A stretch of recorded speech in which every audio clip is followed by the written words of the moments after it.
Xalq deputatlari Toshkent viloyati kengashining navbatdagi 33-sessiyasi bo'lib o'tdi. Hozirgi lavhamizda mazkur sessiyada muhokama qilingan asosiy yo'nalishlar haqida so'z yuritamiz.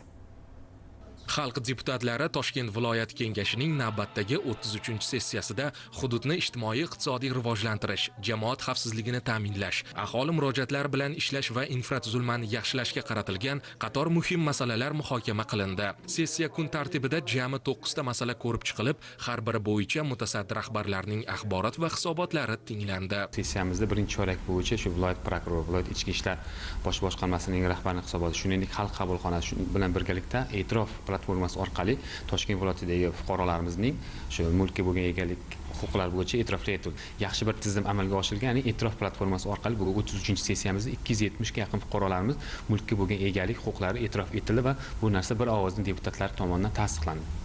Shu bilan birgalikda xalq qabulxonalariga viloyatimiz aholisidan kelib tushgan murojaatlar bo'yicha ham bu yerda toifalar bo'yicha ham alohida hisobotlar berib o'tildi va bu yerda yo'q bo'lgan kamchiliklar bo'yicha deputatlar tomonidan o'rinli savollar berib o'tildi va hamkorlikda birgalikda ishlash bo'yicha ham deputatlarimiz o'zini masalasini va takliflarini xalq qabulxonasi vakillariga bildirib o'tdi. Uchrashuv doirasida viloyat prokurori tomonidan hududdagi kriminogen vaziyat tahlil qilinib, jinoyatchilikni kamaytirish, huquqbuzarliklarning oldini olish va ularga sabab bo'layotgan omillarni bartaraf etish yuzasidan amalga oshirilgan ishlar haqida axborot berildi.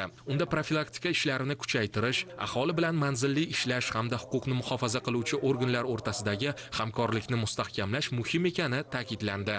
Toshkent viloyat prokurori tomonidan berilgan axborotda narko jinoyatlar, kiber jinoyatlar, oldini olish mumkin bo'lgan jinoyatlar va sohaga oid jinoyatchilikka qarshi kurashish borasida amalga oshirilgan ishlar va kelgusidagi vazifalar to'liq yoritib berildi. Umuman olganda mazkur sessiya Toshkent viloyatini har tomonlama rivojlantirish, aholi farovonligini oshirish va davlat boshqaruv samaradorligini ta'minlashga qaratilgan